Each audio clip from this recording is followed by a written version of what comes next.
साथियों, आप सभी का द मिश्रा क्लासेस में स्वागत है। आज हम इंडियन पॉलिटी के 6वें क्लास में उपस्थित हैं। पिछले क्लास में हम लोगों ने राष्ट्रपति के विषय में जाना था, भारतीय राष्ट्रपति के विषय में जाना था बहुत विस्तार से, और आज हम उसके नेक्स्ट पार्ट को जानेंगे, यानी कि उपराष्ट्रपति, प्रधानमंत्री, ये सब को जानेंगे।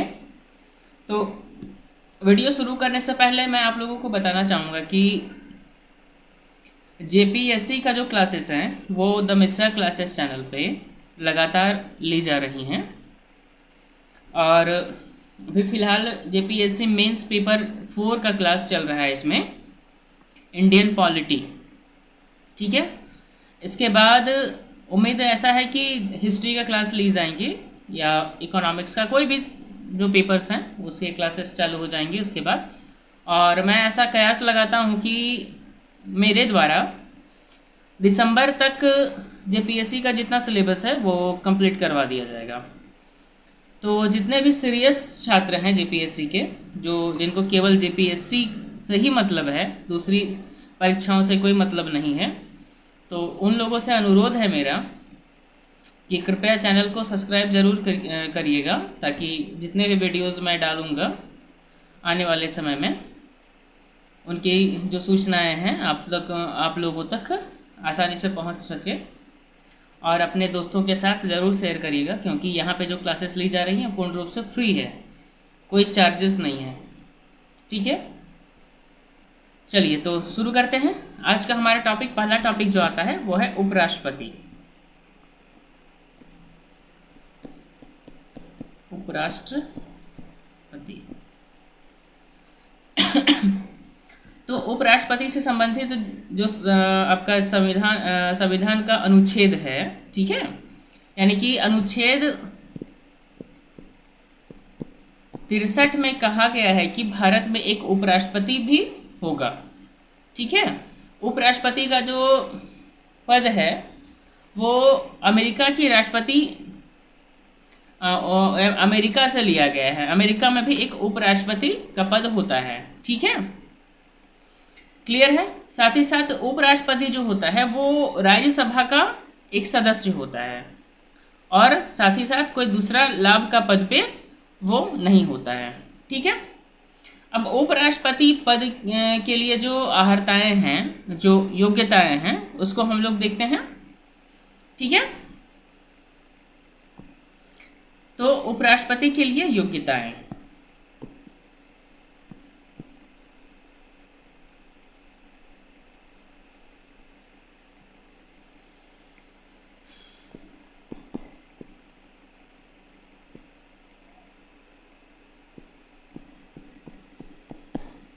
योग्यताएं, ठीक है, या अर्हताएं जो भी लिख सकते हैं। तो सबसे पहला जो है वह भारत का नागरिक होना चाहिए। उसकी न्यूनतम उम्र जो है, मिनिमम एज जो है, 35 वर्ष की होनी चाहिए। वह राज्यसभा की सदस्यता की योग्यता रखता हो। साथ ही साथ वह केंद्र अथवा राज्य सरकार के अधीन या इनमें से किसी के द्वारा नियंत्रित या किसी स्थानीय या अन्य अधिकारियों के अंतर्गत लाभ का कोई पद धारण ना किया हो। ठीक है, जैसा कि आपका राष्ट्रपति वाला पद में था, है ना, राज्य सरकार या केंद्र सरकार के अधीन कोई भी पद में स्थापित वो ना हो। लेकिन आपको याद होगा कि इसके अंतर्गत जो राज्य के राज्यपाल हैं या संघ या राज्य के जो मंत्री हैं वो नहीं आते हैं। ठीक है, पांचवा अर्हता जो है, उपराष्ट्रपति संसद अथवा विधान मंडल के किसी सदस्य का सदस्य नहीं होगा। यदि अपने निर्वाचन के पूर्व सदस्य रहा हो तो निर्वाचन होने की तिथि से उसका सदस्यता का अंत हो जाएगा। क्लियर है। सबसे पहला क्या, तो वह भारत का नागरिक होना चाहिए।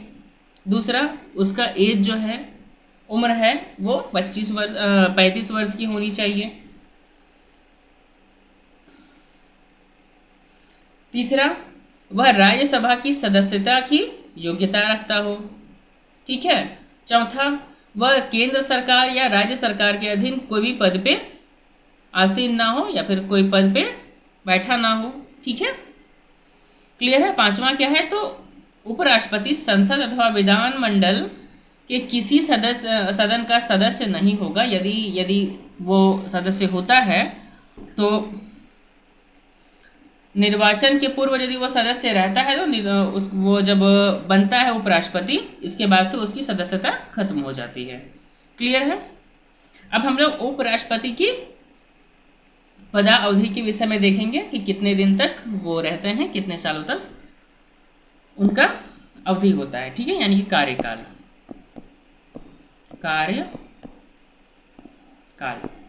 ठीक है। तो उपराष्ट्रपति के कार्यकालों के विषय में अनुच्छेद 67 में बताया गया है। अनुच्छेद 67 में, ठीक है। तो अनुच्छेद 67 के अनुसार उपराष्ट्रपति अपने पद ग्रहण करने की तिथि से सामान्यतः 5 वर्ष तक अपने पद पर बना रह सकता है। ठीक है, यानी कि जिस दिन से वह उपराष्ट्रपति का पद धारण करता है, पद पे स्थापित होता है, पद पे बैठता है, तो उस दिन से वह 5 साल तक उपराष्ट्रपति का पद में बैठा रह सकता है। क्लियर है। अब उपराष्ट्रपति निर्धारित अवधि के पूर्व भी अपने स्वेच्छा से त्यागपत्र देकर वह उस पद से मुक्त हो सकता है। ठीक है, या उसके ऊपर कदाचार का आरोप लगाकर हटाया जा सकता है। ठीक है, किसी प्रकार का भ्रष्टाचार का आरोप लगा के उपराष्ट्रपति को भी हटाया जा सकता है। और यही प्रक्रिया आपका राष्ट्रपति में कैसा था, महाभियोग प्रक्रिया के द्वारा। ठीक है, क्लियर है। तो अपनी जो त्यागपत्र है वो चाहे तो वह त्यागपत्र बना के राष्ट्रपति को सौंप सकता है। क्लियर है।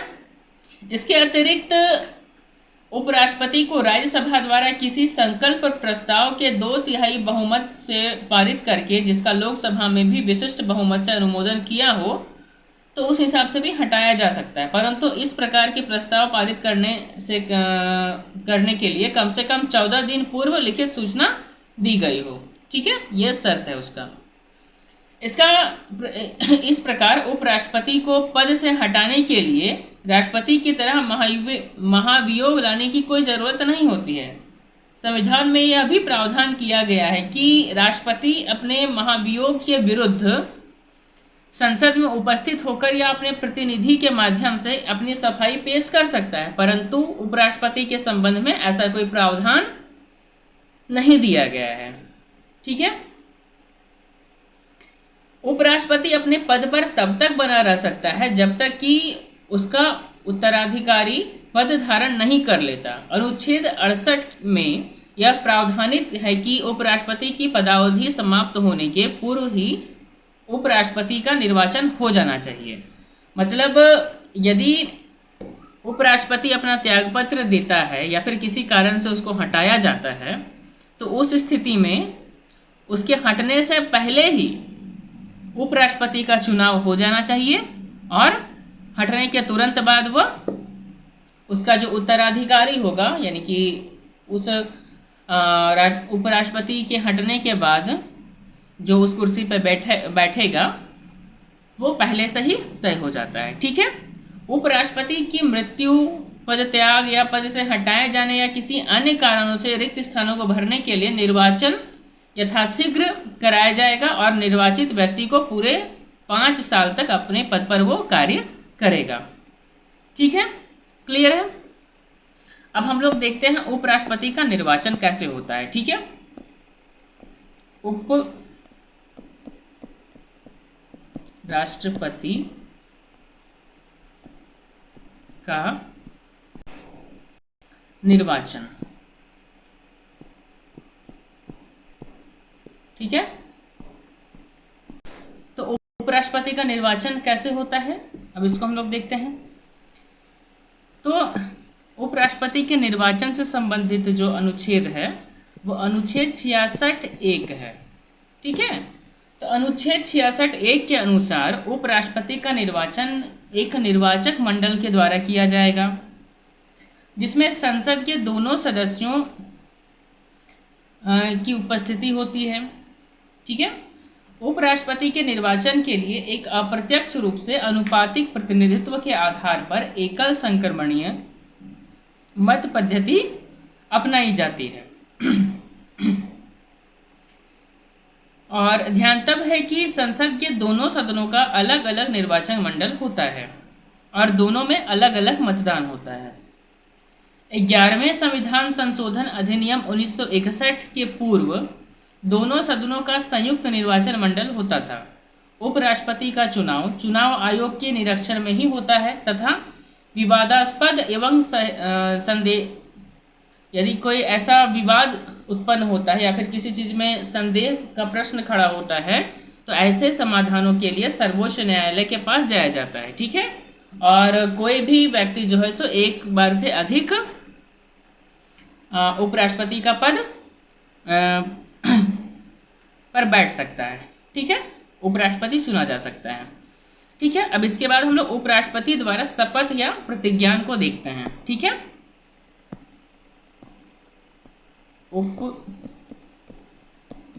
उपराष्ट्रपति द्वारा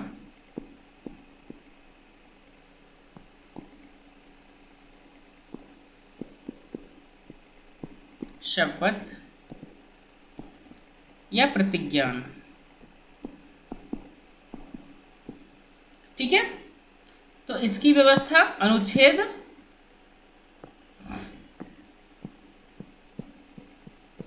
69 में की गई है, 69 में। ठीक है। तो अनुच्छेद 69 में निहित प्रावधानों के अनुसार प्रत्येक उपराष्ट्रपति को अपना पद ग्रहण करने के पूर्व राष्ट्रपति या उसके द्वारा नामित व्यक्ति के सम्मुख शपथ लेनी पड़ती है तथा उस पर हस्ताक्षर करना पड़ता है। तो शपथ किस प्रकार से होता है? मैं अमुक ईश्वर की शपथ लेता हूँ, सत्यनिष्ठा से प्रतिज्ञा करता हूँ कि मैं विधि द्वारा स्थापित भारतीय संविधान के प्रति सच्ची श्रद्धा और निष्ठा रखूँगा। मैं जिस पद को ग्रहण करने जा रहा हूँ उसके कर्तव्यों का श्रद्धापूर्वक निर्वहन करूँगा। ठीक है। तो ये आपका हो गया उपराष्ट्रपति का शपथ या प्रतिज्ञान। ये किसके पास लिया जाता है? ये कौन दिलवाते हैं? तो राष्ट्रपति। ठीक है। या फिर उनके द्वारा नामित कोई भी व्यक्ति दे सकते हैं। ठीक है। क्लियर है। अब वेतन और भत्ते के विषय में बात करते हैं।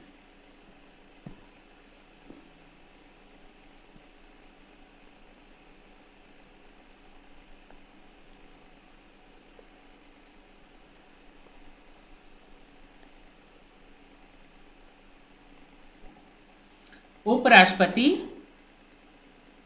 के वेतन और भत्ते। ठीक है। वेतन और भत्ते। ठीक है। तो उपराष्ट्रपति के वेतन एवं भत्ते आदि का निर्धारण संसद के द्वारा किया जाता है। क्लियर है। वर्तमान में उपराष्ट्रपति को जो है सो 4 लाख रुपए प्रति माह का वेतन और अन्य जो भत्ते होते हैं वो मिलते हैं। कितना? 4 लाख। ठीक है। क्लियर है। राष्ट्रपति को कितना मिलता है? तो 5 लाख मिलता है। उपराष्ट्रपति को 4 लाख। ठीक है। और उपराष्ट्रपति को सबसे पहली बार जो है ना तो वो 1997 में पेंशन देने का बात किया गया था। ठीक है। 1997 में सबसे पहले उपराष्ट्रपति को पेंशन देने की व्यवस्था की गई। दिसंबर 1999 में संसद द्वारा पारित अधिनियम के अनुसार राष्ट्रपति को 20,000 रुपया मासिक पेंशन दिया जाता है। इसके अतिरिक्त उपराष्ट्रपति को अपने कार्यालय के व्यय के लिए 12,000 रुपये वार्षिक के तौर पर दिए जाते हैं। क्लियर है।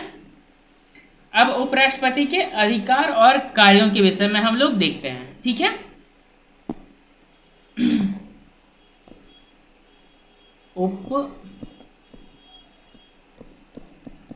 राष्ट्रपति के अधिकार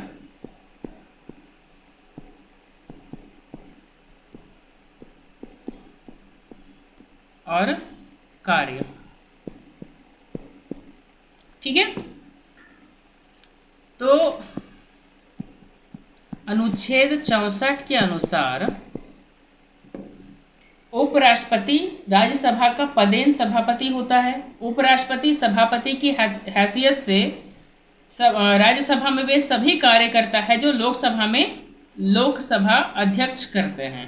ठीक है, उपराष्ट्रपति राज्यसभा का सदस्य नहीं होता। यही कारण है कि सामान्य स्थितियों में उपराष्ट्रपति को मत देने का अधिकार नहीं है, परंतु वह सभापति के रूप में अपना निर्णायक मत दे सकता है। ठीक है, क्लियर है। यानी कि अनुच्छेद 64 के अनुसार उपराष्ट्रपति राज्यसभा का पदेन सभापति होता है।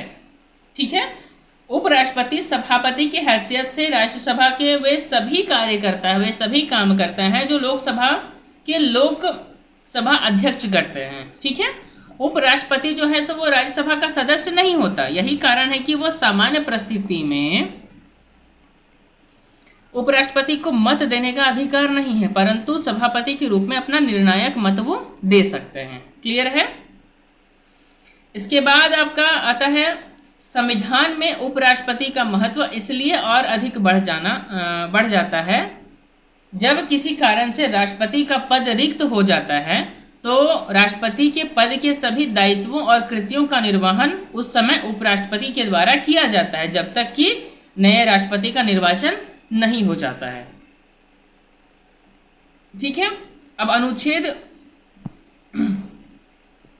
56 को देखते हैं हम लोग। ठीक है, अनुच्छेद 56 में कहा गया है कि जिस किसी अवधि में उपराष्ट्रपति राष्ट्रपति के रूप में कार्य करता है या राष्ट्रपति के कार्यों का निर्वहन करता है, उस अवधि के दौरान वह राज्यसभा के सभापति पद के कर्तव्यों का निर्वहन वो नहीं करेगा। ठीक है, यानी कि राज्यसभा के सभापति के पद पर भी उपराष्ट्रपति होते हैं और जिस समय उपराष्ट्रपति राष्ट्रपति के कार्यों का निर्वहन करेंगे उस समय वह राज्यसभा के जो अध्यक्ष का काम करेंगे वो नहीं कर पाएंगे वो। ठीक है, तो वह इन बातों का निर्णय करता है कि कौन सा प्रश्न सदन में पूछने योग्य है तथा कौन सा नहीं। वह सदन में असदनीय भाषा का प्रयोग को रोकता है तथा यदि भाषा का प्रयोग किया जाता है तो उसे कार्यवाही से निकालने का आदेश भी देता है। ठीक है, राज्यसभा द्वारा पारित विधेयक पर उसके हस्ताक्षर किए जाते हैं तथा उसके द्वारा सदन के सदस्यों के विशेषाधिकार का भी संरक्षण किया जाता है। ठीक है, अब अनुच्छेद 97 को देखते हैं हम लोग। अनुच्छेद 97, तो अनुच्छेद 97 के अंतर्गत राज्यसभा के सभापति के संदेह वेतन या भत्ते का हकदार नहीं होगा। जब राष्ट्रपति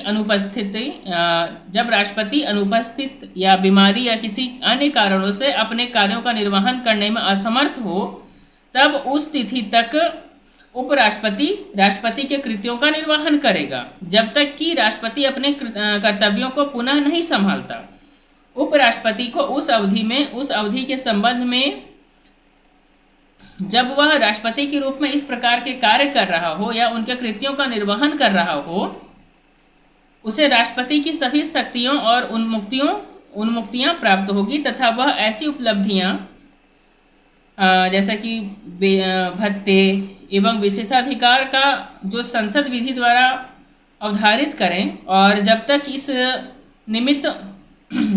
निमित्त इस प्रकार के उपबंध नहीं किए जाते तब तक ऐसी उपलब्धियां भत्ते और विशेषाधिकार जो दूसरी अनुसूची में निर्दिष्ट हैं वो उसका हकदार होगा।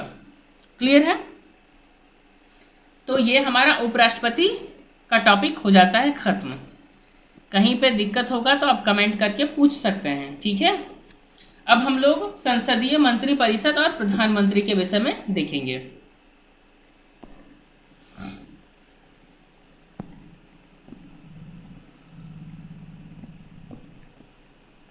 संघीय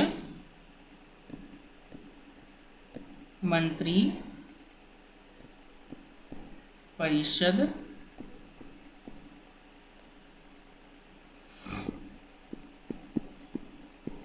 और प्रधानमंत्री।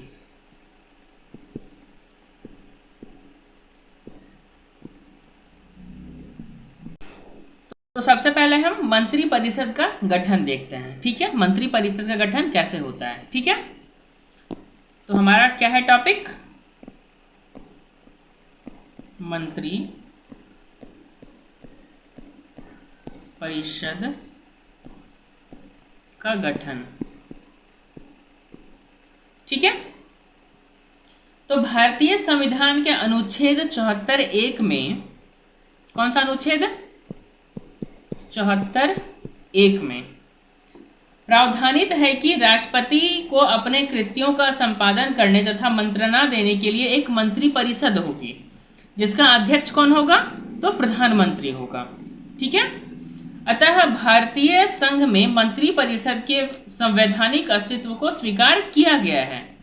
अनुच्छेद 74 के विश्लेषण से ऐसा प्रतीत होता है, ऐसा जान पड़ता है कि मंत्री परिषद का निर्माण राष्ट्रपति के लिए आदेशात्मक है, जो मंत्री परिषद की सहायता और मंत्रणा के बिना अपने कार्यों का संपादन नहीं कर सकता है। ठीक है, अपने कार्यों को नहीं चला सकता है। ठीक है, तो संसदीय व्यवस्था जहां मंत्री मंडलात्मक शासन पद्धति अस्तित्व में होती है, वहां मंत्री परिषद का गठन प्रधानमंत्री की नियुक्ति से होता है। संविधान के अनुच्छेद 75(1) में, कौन सा, तो 75(1) के अनुसार प्रधानमंत्री की नियुक्ति राष्ट्रपति के द्वारा की जाएगी एवं अन्य मंत्रियों की नियुक्ति राष्ट्रपति प्रधानमंत्री के परामर्श के अनुसार करेगा। तो प्रधानमंत्री की नियुक्ति कौन करता है, राष्ट्रपति, और अन्य मंत्रियों की जो नियुक्ति होगी वह प्रधानमंत्री के परामर्श के अनुसार करेंगे। ठीक है, सामान्य परिस्थितियों में राष्ट्रपति को प्रधानमंत्री की नियुक्ति में विशेष स्वतंत्रता प्राप्त नहीं है। राष्ट्रपति अपनी रुचि या इच्छा से किसी भी व्यक्ति को प्रधानमंत्री नियुक्त नहीं कर सकता है। ठीक है, क्योंकि साधारण सा बात है, कोई भी चुनावी पार्टी जो होती है वो अपने प्रधानमंत्री का चेहरा दिखाकर ही चुनाव लड़ती है। तो उस स्थिति में जो राजनीतिक दल के द्वारा जो बताया गया प्रधानमंत्री है उसे ही चुनना पड़ता है। ठीक है, तो राष्ट्रपति उसी व्यक्ति को प्रधानमंत्री नियुक्त करता है जिसे लोकसभा के बहुमत का विश्वास प्राप्त होता है। ठीक है, अन्य शब्दों में राष्ट्रपति लोकसभा के बहुमत प्राप्त दल के नेता को प्रधानमंत्री बनाने के लिए बाध्य है, जैसा कि मैंने अभी बताया आपको। ठीक है, राष्ट्रपति प्रधानमंत्री की नियुक्ति करने में उस समय स्वतंत्र हो जाता है जब लोकसभा में किसी भी दल को स्पष्ट बहुमत प्राप्त नहीं होता अथवा बहुमत प्राप्त दल का कोई नेता नहीं होता है। ठीक है, ध्यातव्य है कि 26 जुलाई 1979, ठीक है, 1979, 26 जुलाई 1979 को चौधरी चरण सिंह की प्रधानमंत्री पद पर नियुक्ति इसी प्रकार की स्थिति का परिणाम थी। राष्ट्रपति नीलम संजीव रेड्डी ने चौधरी चरण सिंह को अपनी रुचि और इच्छा से प्रधानमंत्री नियुक्त किया था। इसके अतिरिक्त राष्ट्रपति काम चलाऊ प्रधानमंत्री किसी भी व्यक्ति को नियुक्त कर सकता है। क्लियर है? अब राष्ट्रपति अन्य मंत्रियों की नियुक्ति में केवल औपचारिकता का निर्वहन करता है। ठीक है, औपचारिक रूप से अन्य जो मंत्री होते हैं, प्रधानमंत्री के अलावे जो मंत्रियों के जो ये मंत्री बनाए जाते हैं उसमें केवल राष्ट्रपति औपचारिक रूप से चुनता है। ठीक है, संविधान के अनुसार राष्ट्रपति ही प्रधानमंत्री के परामर्श से अन्य मंत्रियों की नियुक्ति करता है, परंतु व्यवहार में प्रधानमंत्री अपने मंत्री परिषद के सभी सदस्यों की सूची राष्ट्रपति को प्रस्तुत करता है और राष्ट्रपति केवल उसे अपनी औपचारिक स्वीकृति उनको देनी पड़ती है। ठीक है, मंत्री परिषद के सदस्यों यानी कि मंत्रियों की सूची बताते समय प्रधानमंत्री कुछ बातों का ध्यान रखता है। तो किस किस बातों का ध्यान रखता है इसको हम लोग देखते हैं। ठीक है, कि दल के महत्वपूर्ण तथा प्रभावशाली सदस्यों को मंत्रिपरिषद में सम्मिलित करना आवश्यक है, क्योंकि उनके प्रति अवहेलना से दल में असंतोष का भावना फैल सकता है। ठीक है,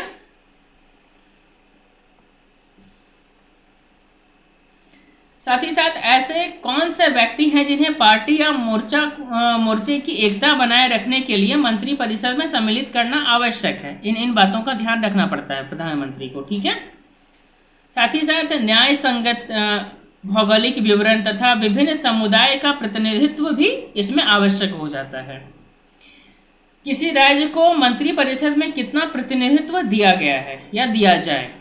ठीक है, इसके बाद मंत्रिपरिषद में संसद के दोनों सदनों का समुचित प्रतिनिधित्व होना आवश्यक है। किसी राज्य को मंत्रिपरिषद में कितना प्रतिनिधित्व दिया जाए। ठीक है, मंत्रिपरिषद में जातिगत और धार्मिक तत्वों का भी ध्यान रखना पड़ता है। मंत्रिपरिषद में अपने दल के वयोवृद्ध एवं अनुभवी व्यक्तियों के साथ साथ कुछ उत्साही नवयुवकों को भी सम्मिलित करना पड़ता है। ऐसा नहीं करने से सदस्यों में असंतोष होगा तथा दल के नेतृत्व की क्रमबद्धता भी टूट जाएगी। ठीक है, तो जितना भी हम अभी तक वर्णन किए, एक एक पॉइंट का बताए, तो उन तथ्यों के अतिरिक्त जो है सो प्रधानमंत्री का व्यक्तित्व भी मंत्रिपरिषद के गठन में केंद्रीय भूमिका निभाती है। यदि प्रधानमंत्री का व्यक्तित्व बहुमुखी तथा प्रभावशाली नहीं है तो वह मंत्रिपरिषद के गठन में अपने सहयोगियों के विचार की उपेक्षा नहीं कर सकता है तथा स्वतंत्र रूप से मंत्री या मंत्रियों का चयन वह नहीं कर सकता है। सामान्यतः प्रधानमंत्री मंत्रिपरिषद के गठन में अपनी पार्टी के अध्यक्ष से परामर्श अवश्य करता है। क्लियर है? तो किस प्रकार से मंत्रिपरिषदों का गठन होता है इसको हम लोग देख चुके हैं। अब हम लोग मंत्रिपरिषद की संरचना के विषय में देखते हैं। ठीक है,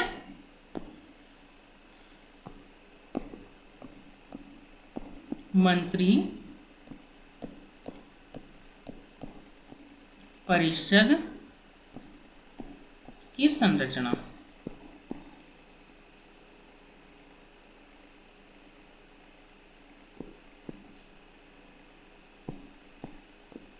ठीक है, तो मंत्रिपरिषद के सभी सदस्यों का स्तर एक समान नहीं होता है। यद्यपि संविधान में मंत्रिपरिषद के सदस्यों का वर्गीकरण नहीं किया गया है। ठीक है, तो सबसे पहला जो हमारा पॉइंट आता है मंत्रिपरिषद स्तर, यानी कि कैबिनेट के मंत्रियों या मंत्रिमंडल के सदस्य। दूसरा जो आता है राज्य मंत्री, उसके बाद आता है उप मंत्री, है ना। कैबिनेट के स्तर के मंत्रियों का दर्जा सर्वाधिक ऊंचा होता है। इन्हीं की समिति को कैबिनेट या मंत्रिमंडल कहा जाता है। कैबिनेट की बैठक में केवल कैबिनेट स्तर के मंत्री ही भाग लेते हैं। ठीक है, तो कैबिनेट मंत्री जो होते हैं वो उनका दर्जा सबसे ऊंचा होता है। ठीक है, और कैबिनेट स्तर के जो मीटिंग होते हैं, बैठक होते हैं, उनमें केवल कैबिनेट स्तर के मंत्री ही भाग लेते हैं।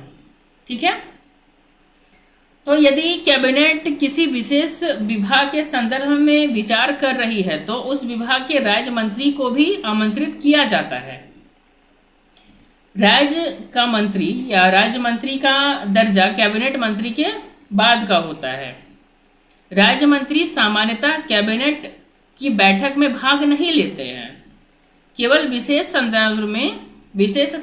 संदर्भों में या विशेष संदर्भ के समय ही राज्य मंत्रियों के कैबिनेट की बैठक में आमंत्रित किए जाते हैं। उप मंत्री तीसरे दर्जे के मंत्री होते हैं। उप मंत्री केंद्र कैबिनेट और राज्य मंत्रियों के सहायक के रूप में कार्य करते हैं। ठीक है, अतः स्पष्ट है कि प्रधानमंत्री तथा उपरोक्त वर्णित तीनों स्तर के मंत्रियों के मिलने से मंत्रिपरिषद का गठन होता है। जब मंत्रिमंडल केवल प्रधानमंत्री और मंत्रिमंडल स्तर के अन्य मंत्रियों के साथ मिलकर बनती है, ठीक है। अब मंत्री के कौन कौन से 3 प्रकार बताए आपको।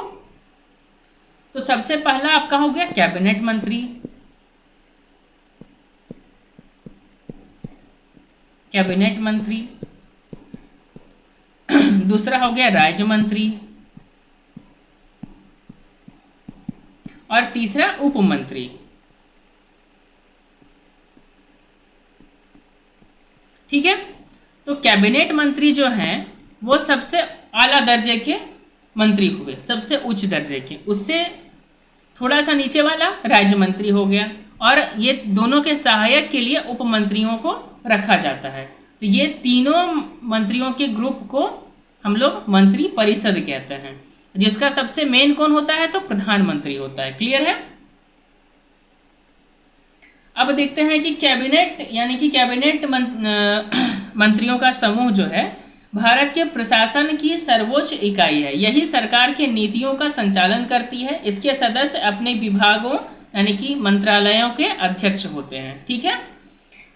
कैबिनेट शब्द का उल्लेख संविधान में नहीं किया गया था, किंतु 44वें संविधान संशोधन द्वारा इसे संविधान में शामिल कर लिया गया। आपातकाल लागू करने के लिए राष्ट्रपति को भेजी जाने वाली लिखित अनुशंसा पर कैबिनेट मंत्रियों के हस्ताक्षर होना अनिवार्य कर दिया गया था। ठीक है।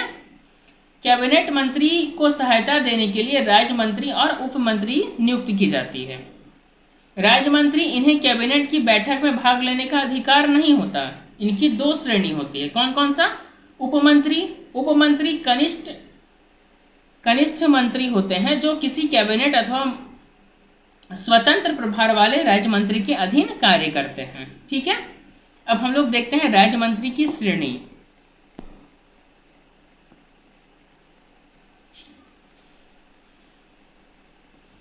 ठीक है। पहले इसको कंप्लीट कर लेते हैं, उसके बाद हम लोग देखते हैं राज्य मंत्री की श्रेणी, उसके बाद मंत्री परिषद। ठीक है। तो 91वें संविधान संशोधन अधिनियम 2003 द्वारा केंद्र तथा राज्य सरकार की मंत्री परिषद में सदस्यों की संख्या निश्चित कर दी गई। ठीक है। विधेयक के प्रावधानों के तहत केंद्र तथा राज्य के मंत्री परिषद का अधिकतम आकार निचले सदन की कुल सदस्य संख्या का 15% ही हो सकेगा। ठीक है। निचले सदन में जितने भी मंत्री हैं या फिर जितने भी सदस्य हैं उनका मात्र 15% ही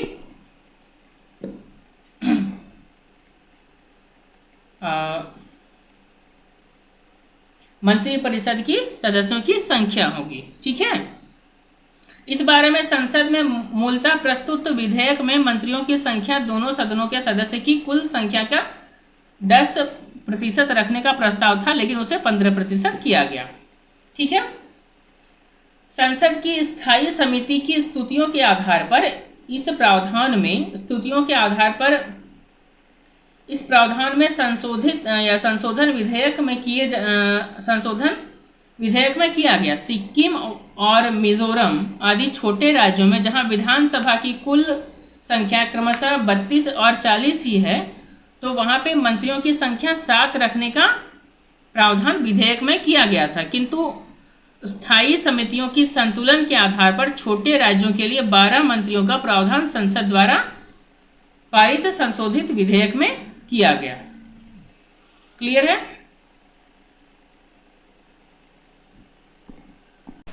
तो यहां तक समझ में आ गया। अब हम लोग मंत्री परिषद की योग्यता देखते हैं। ठीक है। मंत्री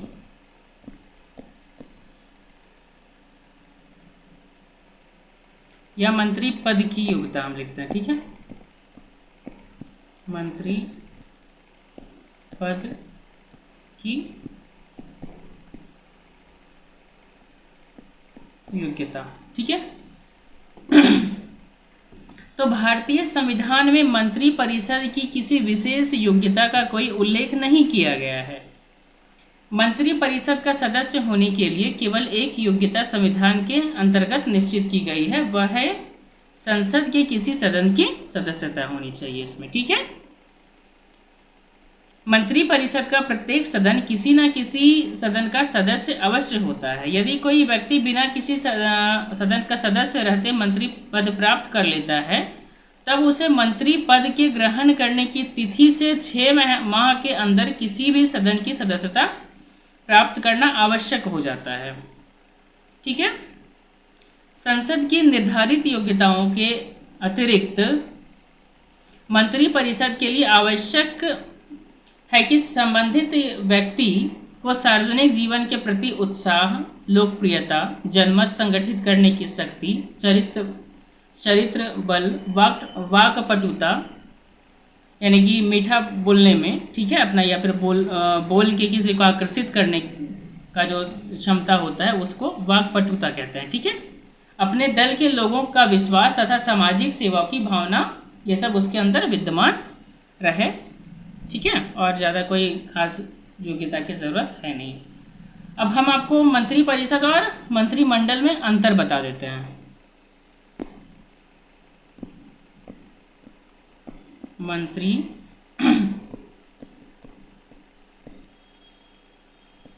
परिषद और मंत्री मंडल में अंतर। ठीक है। तो मंत्री परिषद यह एक बड़ा निकाय है जिसमें 60 से 70 मंत्री होते हैं। मंत्रिमंडल जो है यह एक लघु निकाय है, यानी कि छोटा निकाय है, जिसमें 15 से 20 मंत्री होते हैं। मंत्री परिषद, इनमें मंत्रियों की तीन श्रेणियां, यानी कि मंत्री श्रेणियां आते हैं: मंत्री, राज्य मंत्री व उपमंत्री।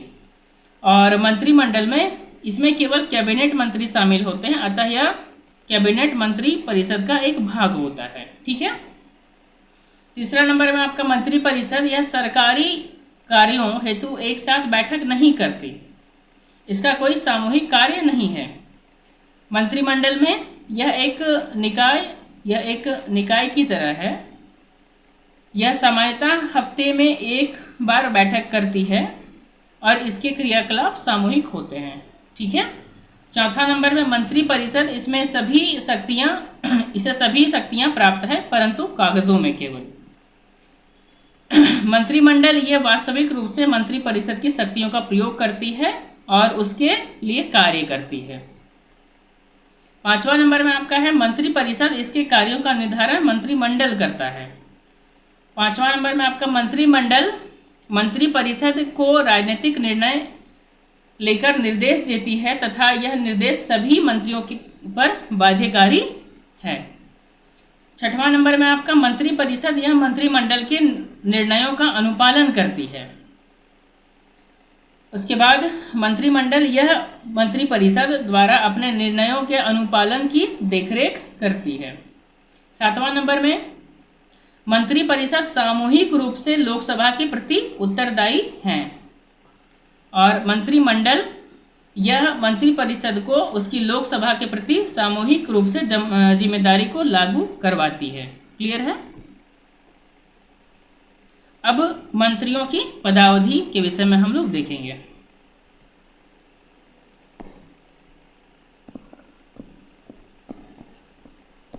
मंत्रियों की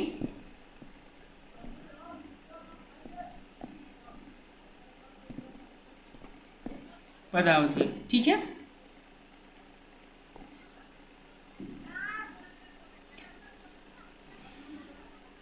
तो मंत्रियों के पदावधि से संबंधित जो अनुच्छेद है वो है 75(2). ठीक है। तो संविधान के अनुच्छेद 75(2) में प्रावधानित है कि मंत्री परिषद के सभी सदस्य अपने पद पर राष्ट्रपति के प्रसाद पर्यंत अपने पद पर बने रह सकते हैं, परंतु व्यवहार में कुछ और ही है। यानी कि ऐसा ये कहा जा रहा है कि जब तक राष्ट्रपति चाहेंगे तब तक मंत्री परिषद जो है सो अपने पद पर बने रह सकते हैं, लेकिन ऐसा कुछ है नहीं, परंतु व्यवहार में कुछ और ही है। मंत्री परिषद के सदस्य प्रधानमंत्री के जब तक प्रधानमंत्री रहते हैं तब तक वो अपने पद पर बने रहते हैं। ऐसा कहा गया है कि जब तक राष्ट्रपति अपने पद पर बैठा हुआ है तब तक मंत्री परिषद की का पद रहेगा, परंतु वास्तव में कुछ और ही है। वास्तव में क्या है कि जब तक प्रधानमंत्री अपने पद पर हैं तब तक ही मंत्रिपरिषद की कार्यावधि होगी। ठीक है। यदि प्रधानमंत्री किसी मंत्री को हटाना चाहे तो उसे त्यागपत्र देने के लिए विवश कर सकता है या राष्ट्रपति को उसे हटाने की सलाह दे सकता है। ठीक है। तो यदि प्रधानमंत्री चाहे तो कोई भी मंत्री को त्यागपत्र देने के लिए विवश कर सकता है या राष्ट्रपति को उसे हटाने की सलाह दे सकता है। ठीक है। राष्ट्रपति प्रधानमंत्री की सलाह के बिना किसी मंत्री को उसके पद से हटा नहीं सकता है। संविधान में मंत्री पद की कोई पदावधि नहीं उल्लेखित है, परंतु लोकसभा का जब तक उस पर विश्वास प्राप्त है तब तक वह मंत्री पद पर बने रह सकते हैं। क्लियर है। अब मंत्रियों द्वारा गोपनीयता का शपथ हम देखते हैं। ठीक है।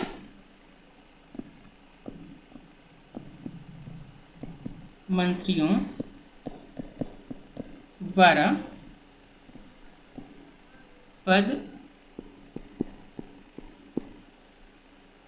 और गोपनीयता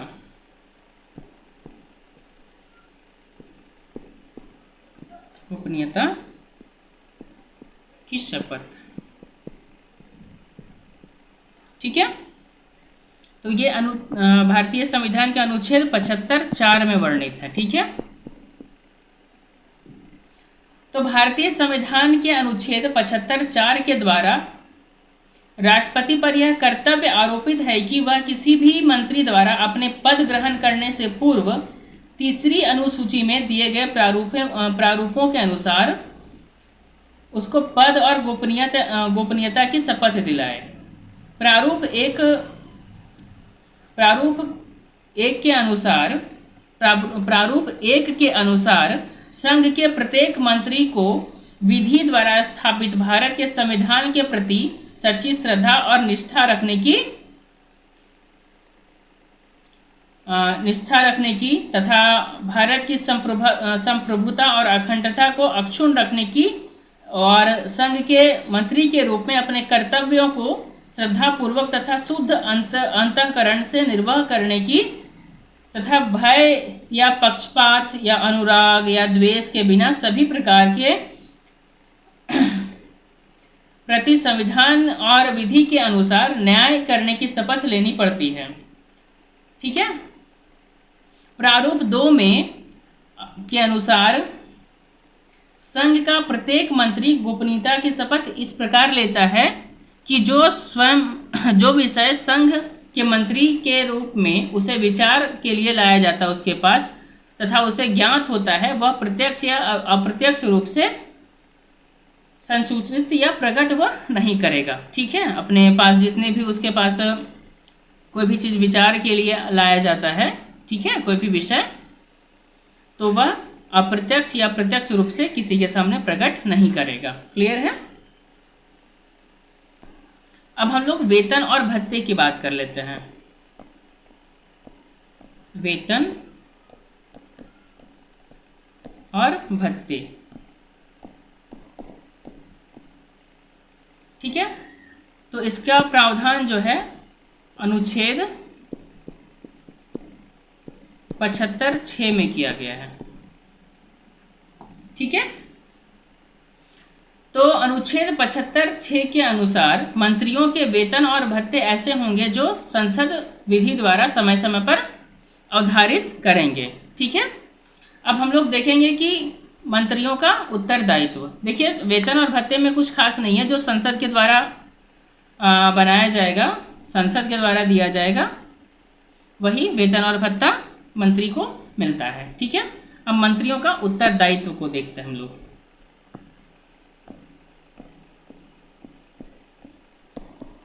मंत्रियों का उत्तरदायित्व।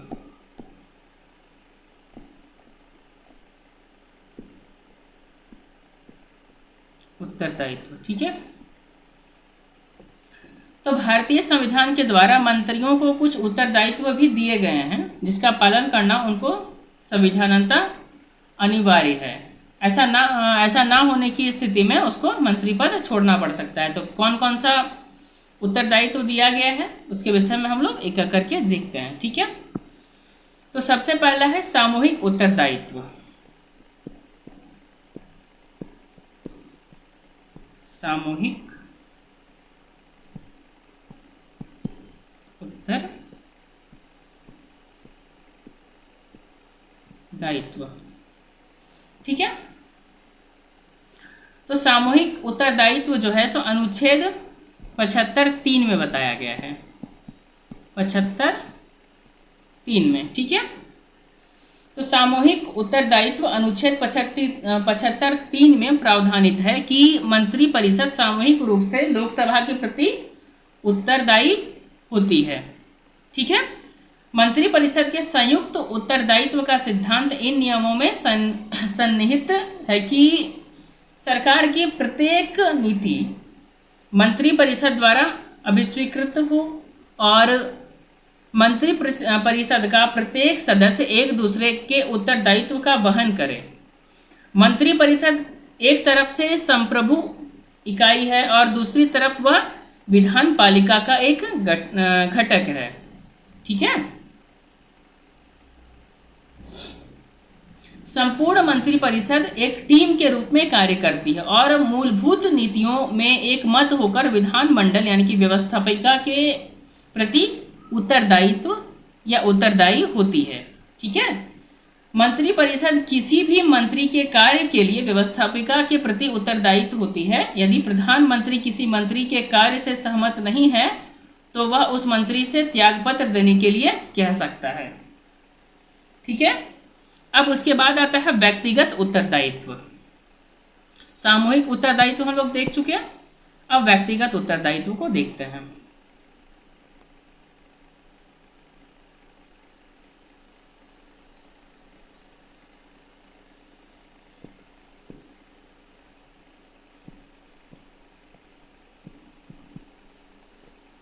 व्यक्तिगत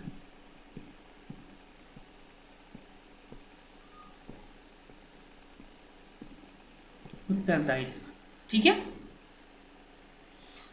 तो मंत्री परिषद के सभी सदस्यों या सदस्य व्यक्तिगत रूप से संसद के प्रति उत्तरदायी होते हैं। प्रत्येक मंत्री अपने विभाग के कार्यों के लिए व्यक्तिगत रूप से भी उत्तरदायित्व का निर्वाह करता है। वह अपना उत्तरदायित्व विभाग के अधिकारियों पर नहीं डाल सकता।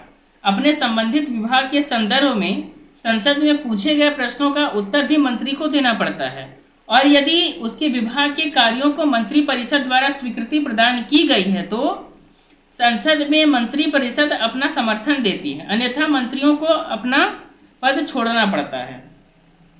1962 में वीके कृष्ण मेनन, इसके बाद 1963 में केडी मालवीय तथा 1993 में माधवराव सिंधिया ने व्यक्तिगत उत्तरदायित्व के कारण ही अपने पद से त्यागपत्र दिया था।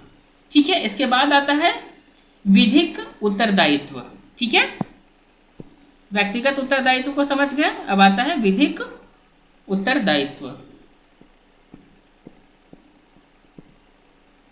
विधिक उत्तरदायित्व। ठीक है, भारत में मंत्रियों का विधिक उत्तरदायित्व काफी सीमित है। ठीक है, भारतीय संविधान में प्रावधानित विधिक उत्तरदायित्व इंग्लैंड के सदृश नहीं है। ब्रिटेन के सम्राट बिना किसी मंत्री के हस्ताक्षर के कोई लोक कार्य नहीं कर सकता।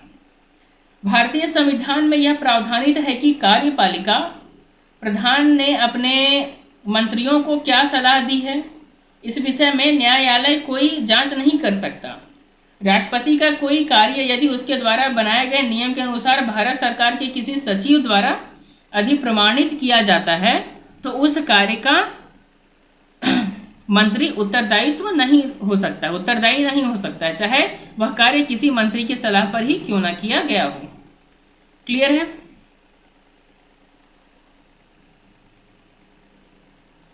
अब इसके बाद संसद के प्रति मंत्रियों का दायित्व हम लोग देखेंगे। ठीक है,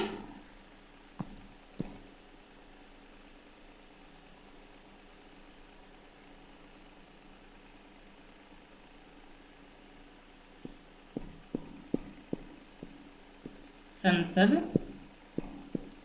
के प्रति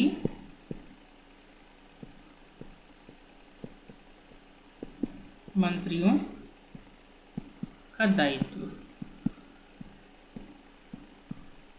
ठीक है, तो भारतीय संविधान में मंत्रियों को संसद के प्रति ठीक उसी प्रकार उत्तरदायित्व दिया गया है जैसा कि ब्रिटिश मंत्रियों को दिया गया है।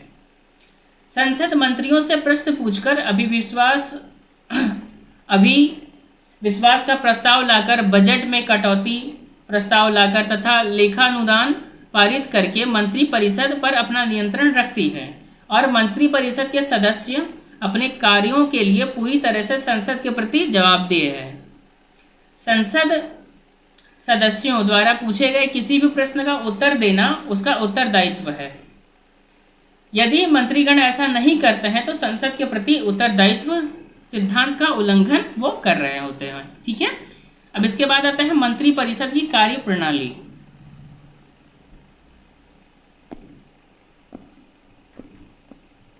मंत्री परिषद की कार्य प्रणाली। तो मंत्री परिषद की ओर से मंत्री या कैबिनेट एक इकाई के रूप में कार्य करता है। इसकी बैठक प्राय सप्ताह में एक बार होती है। वैसे प्रधानमंत्री जब चाहे इसका बैठक बुला सकता है। ठीक है, मंत्री परिषद की बैठक में प्रधानमंत्री अध्यक्षता करता है तथा उसकी अनुपस्थिति में वरिष्ठ मंत्री अध्यक्षता करता है। मंत्री परिषद की बैठक के लिए कोई कोरम यानी कि न्यूनतम उपस्थित सदस्यों की संख्या नहीं होती है। ठीक है, मंत्री परिषद की ओर से मंत्री या कैबिनेट ही प्रत्येक मामले का निर्णय लेता है। प्राय सभी निर्णय एकमत से लिए जाते हैं। मतभेद की अवस्था में निर्णय बहुमत से लिए जाते हैं। बहुमत से लिया गया निर्णय सभी मंत्रियों का संयुक्त निर्णय माना जाता है। यदि कोई मंत्री इस निर्णय से सहमत नहीं होता है तो वह अपने पद से त्यागपत्र दे सकता है या उसको देना पड़ता है। क्लियर है? अब हम लोग भारतीय मंत्रिमंडलीय प्रणाली की विशेषताओं के विषय में बात करेंगे। ठीक है, तो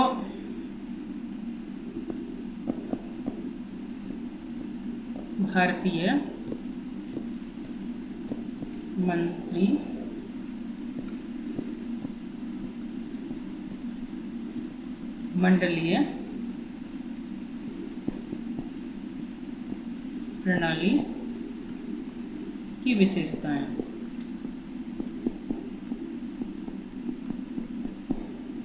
ठीक है, तो भारत में ब्रिटिश परंपरा के अनुरूप संसदीय शासन प्रणाली स्थापित की गई है। यही कारण है कि भारत में भी मंत्रिपरिषद शासन व्यवस्था को अंगीकार किया गया है। भारतीय मंत्रिमंडलीय प्रणाली की विशेषताओं को जानने के लिए हम एक एक करके इसके विशेषताओं को जानेंगे। ठीक है, एक एक टॉपिक को देखते हैं। तो सबसे पहले राष्ट्रपति मंत्रिपरिषद का अंग नहीं है। राष्ट्रपति मंत्री परिषद का अंग नहीं है। ठीक है, तो भारतीय राष्ट्रपति मंत्रिपरिषद का अंग नहीं है। यह भारतीय मंत्रिमंडलीय प्रणाली की एक प्रमुख विशेषता है। यद्यपि मंत्रिमंडल का गठन राष्ट्रपति को उनके कार्यों में परामर्श एवं सहयोग देने के लिए किया गया है। इससे राष्ट्रपति की तटस्थता और निष्पक्षता सुनिश्चित रहती है। ठीक है, मंत्रिपरिषद द्वारा प्रत्येक कृत्य राष्ट्रपति के नाम पर ही संपादित किया जाता है, परंतु इन कृत्यों के निर्वहन या निर्णय में राष्ट्रपति का ना तो कोई योगदान होता है और ना ही वह इसके लिए किसी प्रकार से उत्तरदायी है। ब्रिटिश सम्राट के विषय में कहा जा सकता है कि राजा कोई गलती नहीं कर सकता है। यह काफ़ी हद तक एक भारतीय राष्ट्रपति के संदर्भ में समचीन ही प्रतीत होता है। ठीक है, इसके बाद आता है राजनीतिक एकरूपता। ठीक है,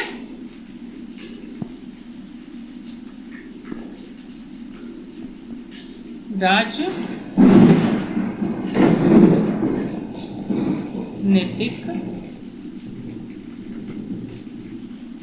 एकरूपता।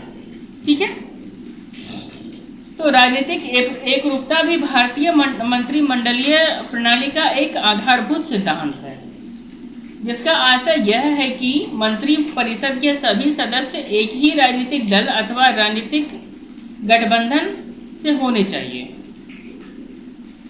तभी इन सभी का दृष्टिकोण एक जैसा होने की संभावना रहती है। यद्यपि कभी कभी ऐसा भी देखने को मिला है कि किसी विशिष्ट योग्यता के कारण दूसरे दल के कुछ सदस्यों को प्रधानमंत्री अपने मंत्री परिषद में स्थान देता है। गोपाल स्वामी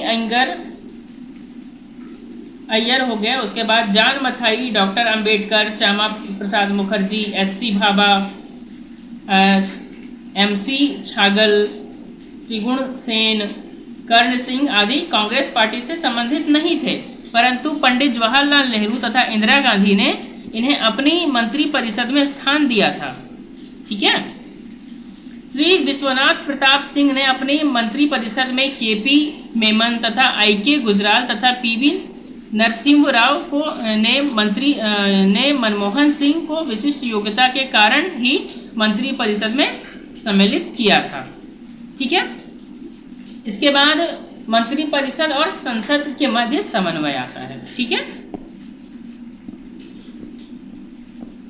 मंत्री परिषद और संसद के मध्य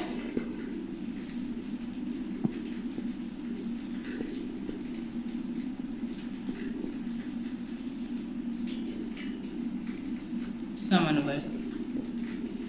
ठीक है, तो भारतीय मंत्रिमंडलीय व्यवस्था के कारण मंत्री परिषद और संसद के मध्य समन्वय और सामंजस्य रहता है। प्रत्येक मंत्री संसद के किसी न किसी सदन का सदस्य अवश्य रहता है। संसद सदस्य के रूप में संसद की विभिन्न बैठकों में भाग लेता है, विचार विमर्श में हिस्सेदारी करता है तथा सरकार की नीतियों का औचित्य सिद्ध करता है।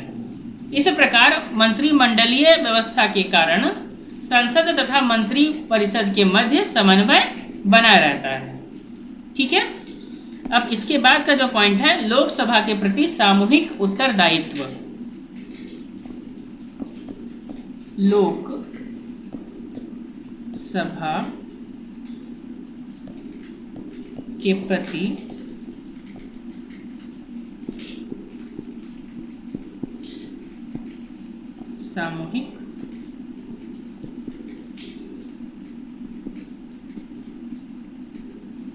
सामूहिक उत्तरदायित्व। ठीक है, तो मंत्री परिषद सामूहिक रूप से अपने कृत्यों के लिए लोकसभा के प्रति उत्तरदायी होती है। इसका आशय यह हुआ कि मंत्री परिषद अपने पदों पर तब तक बनी रह सकती है जब तक उसे लोकसभा का विश्वास प्राप्त हो। ऐसा ना होने की स्थिति में मंत्री परिषद को त्यागपत्र देना पड़ता है अथवा राष्ट्रपति के लोकसभा भंग करके चुनाव कराने की अनुशंसा करनी पड़ती है।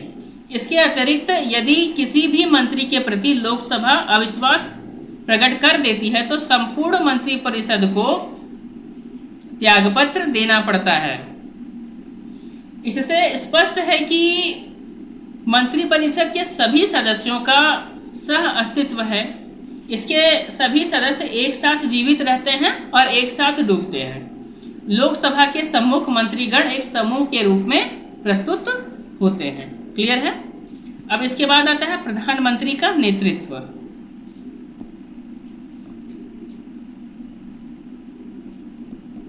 प्रधानमंत्री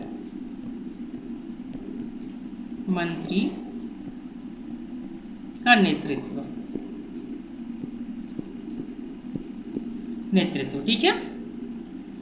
तो भारतीय मंत्रिमंडल व्यवस्था की एक उल्लेखनीय व्यवस्था मंत्री परिषद का प्रधानमंत्री के नेतृत्व में कार्य करना है। ठीक है। संसदीय व्यवस्था के अंतर्गत राष्ट्रपति मंत्री परिषद के परामर्श से कार्य करता है। मंत्री परिषद के परामर्श का आशय प्रधानमंत्री सरकार का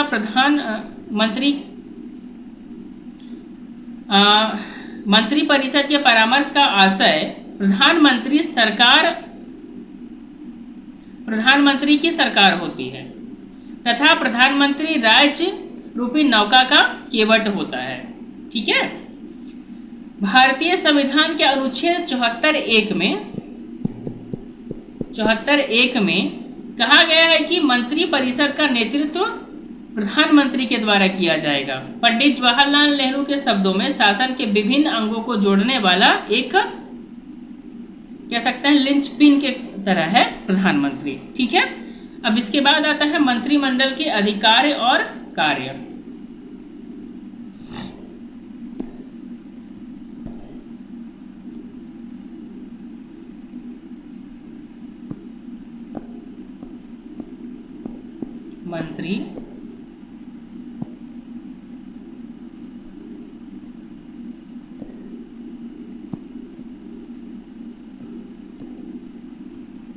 मंत्रिमंडल के अधिकार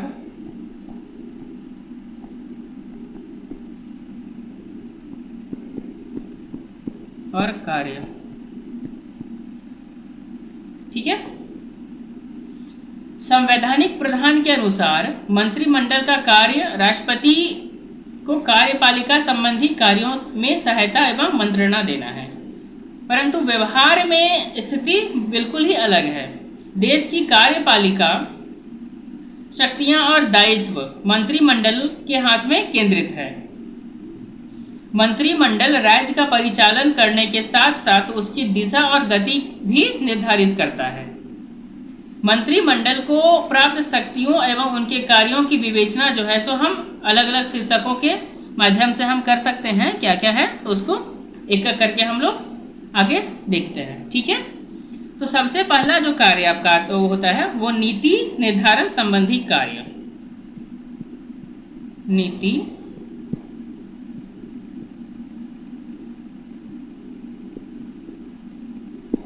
निर्धारण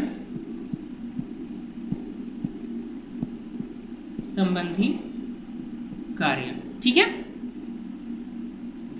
तो राष्ट्रपति एवं अंतर्राष्ट्रीय परिप्रेक्ष्य में नीतियों का सृजन करना मंत्रिमंडल का महत्वपूर्ण कार्य है। वस्तुतः मंत्रिमंडल एक विचारशील तथा नीति निर्णायक निकाय है। मंत्रिमंडल समस्त राष्ट्रीय और अंतर्राष्ट्रीय समस्याओं पर चिंतन एवं मनन करने के उपरांत निर्णय लेता है। मंत्रिमंडल द्वारा लिए गए निर्णय को संबद्ध विभाग द्वारा क्रियान्वित किया जाता है। मंत्रिमंडल ही राष्ट्रपति का लिखित अभिभाषण तैयार करता है। संसद का अधिवेशन शुरू होने से पहले मंत्रिमंडल विधि निर्माण की योजना सृजित करता है तथा यह निर्धारित करता है कि किस विधेयक को किस रूप में तथा कब संसद में प्रस्तुत किया जाए। मंत्रिमंडल ही समस्त वैधानिक क्रियाओं का नियंत्रक होता है। मंत्रिमंडल द्वारा सृजित विधि तभी तक प्रभावी होती है जब तक संसद द्वारा उसका अनुमोदन कर दिया जाए। ठीक है। मंत्रिमंडल की अनुशंसा पर ही राष्ट्रपति लोकसभा को भंग करता है। ठीक है। अब इसके बाद आता है प्रशासनिक कार्य।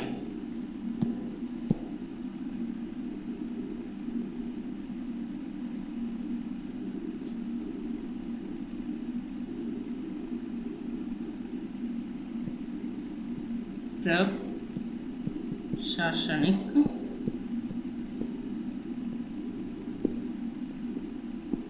कार्य। ठीक है। तो राज्य के समस्त शासन के केंद्र बिंदु मंत्रिमंडल में ही होते हैं। मंत्रिमंडल द्वारा ही संपूर्ण प्रशासन को संचालित एवं क्रियान्वित किया जाता है। मंत्रिमंडल ही यह देखता है कि देश का प्रशासन सही ढंग से चल रहा है अथवा नहीं। मंत्रिमंडल के द्वारा वरिष्ठ पदाधिकारियों यथा न्यायाधीश हो सकते हैं, राज्यपाल हो सकते हैं, राजदूत हो सकते हैं, लोक संघ सेवा आयोग के सदस्य आदि की नियुक्ति राष्ट्रपति से करने की अनुशंसा की जाती है। ठीक है। मंत्रिमंडल के द्वारा ही राष्ट्र के विकास के लिए विभिन्न कार्यक्रमों का सृजन तथा क्रियान्वयन किया जाता है। मंत्रिमंडल के परामर्श से ही राष्ट्रपति देश में आपात की स्थिति लागू करता है। अतः स्पष्ट है कि मंत्रिमंडल ही वास्तविक कार्यपालिका है। ठीक है। संविधान द्वारा राष्ट्रपति को प्रदत्त सभी अधिकारों का प्रयोग राष्ट्रपति अपने नाम पर या नाम से मंत्रिमंडल ही करते हैं। ठीक है। यानी कि राष्ट्रपति के नाम से ही मंत्रिमंडल ही उन अधिकारों का प्रयोग करता है। मंत्रिमंडल के सदस्यगण अपने अपने विभागों के कार्यों को संचालित करते हैं तथा सामूहिक स्तर से अपने कार्यों के लिए संसद के प्रति जवाबदेह होते हैं। अपनी इच्छा से राष्ट्रपति किसी भी पदाधिकारी की नियुक्ति नहीं करता। वस्तुतः कार्यपालिका पर मंत्रिमंडल का ही नियंत्रण होता है। ठीक है। अब इसके बाद आता है विधायी कार्य।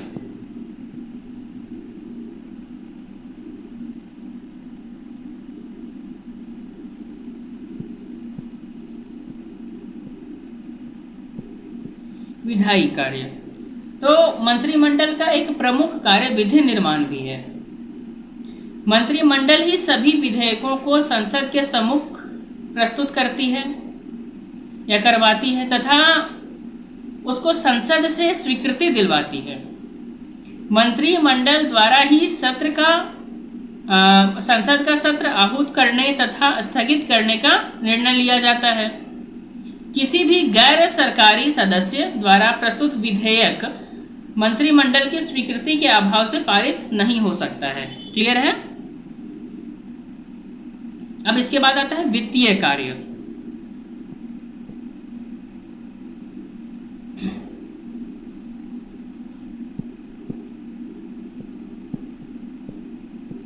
वित्तीय कार्य। ठीक है। मंत्रिमंडल ही वित्त पर नियंत्रण रखता है तथा वित्त मंत्री द्वारा पूरे देश या पूरे वर्ष के लिए वित्तीय वितरण यानी कि बजट संसद में प्रस्तुत किया जाता है। बजट का निर्माण प्रधानमंत्री के देख-रेख में विभागीय आवश्यकताओं के आधार पर मंत्रिमंडल ही करता है। सरकार की आर्थिक नीतियां, सार्वजनिक व्यय एवं कर रोपण के सिद्धांत का निर्णय भी मंत्रिमंडल के द्वारा ही किया जाता है। क्लियर है। अब इसके बाद वैदेशिक कार्य। ठीक है।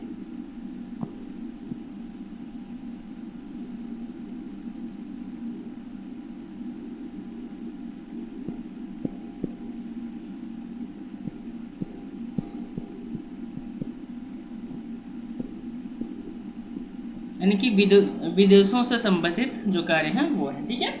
वैदेशिक संबंधों को मजबूत बनाना तथा उन पर नियंत्रण रखना मंत्रिमंडल का प्रमुख कार्य है।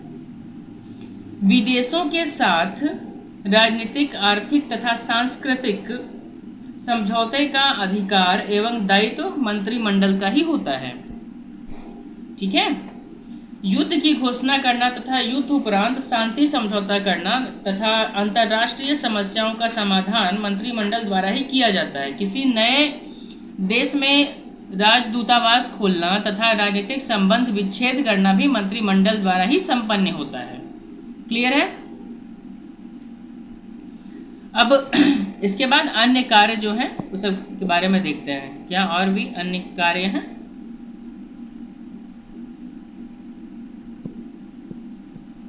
अन्य कार्य। ठीक है। तो मंत्रिमंडल विभिन्न विभागों के मध्य समन्वय का कार्य करता है। विभिन्न विभागों के मध्य किसी भी प्रकार के विवाद, जैसे जुलाई 2000 में दूर संचार कर्मियों को निःशुल्क फोन उपलब्ध कराने को लेकर के दूर संचार मंत्रालय के मध्य विवाद उत्पन्न हुआ था। इसका समाधान भी मंत्री या मंत्रिमंडल के द्वारा ही किया जाता है। ठीक है। तो मंत्रिमंडल विभिन्न विभागों को एक सूत्र में पिरोने का कार्य करती है। ठीक है।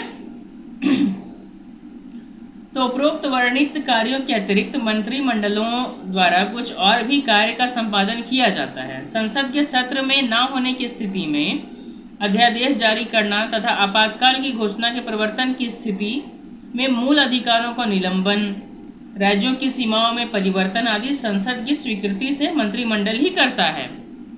अतः मुनरो जी का कथन है इस संदर्भ में कि भारतीय मंत्रिमंडल का अधिकार क्षेत्र काफी व्यापक है। कार्यपालिका, विधायिका तथा वित्तीय सभी क्षेत्रों में मंत्रिमंडल को व्यापक अधिकार प्राप्त है। मंत्रिमंडल राज्य रूपी जहाज का संतुलन चक्र है।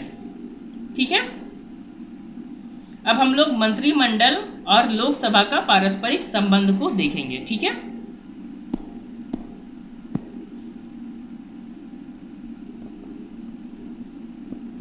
मंत्रिमंडल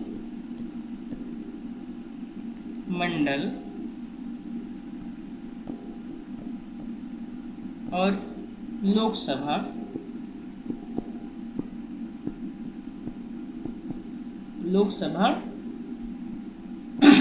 का पारस्परिक संबंध।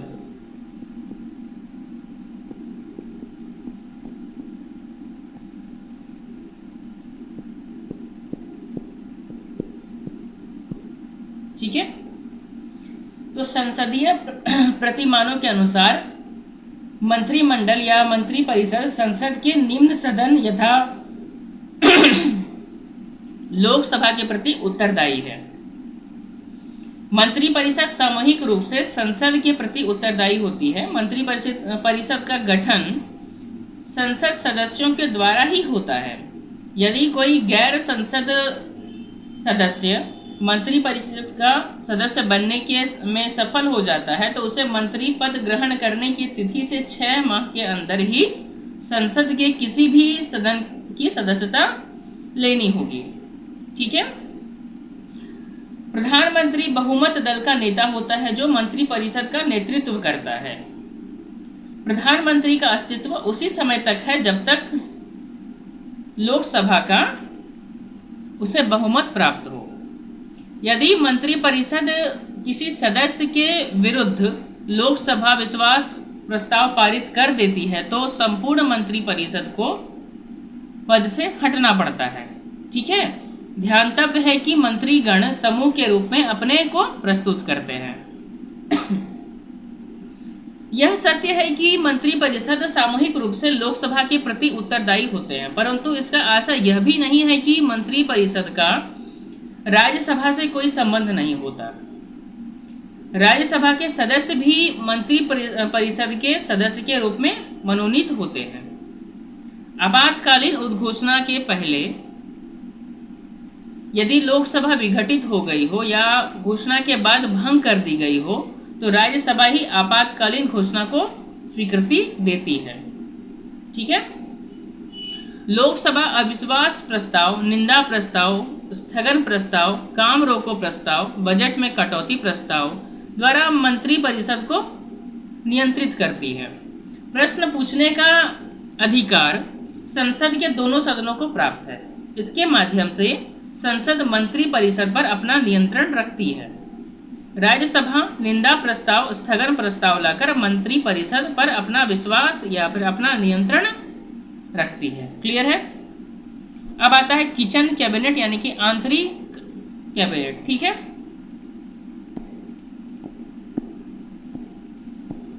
किचन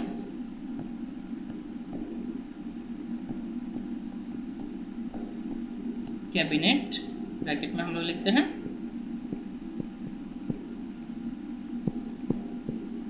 आंतरिक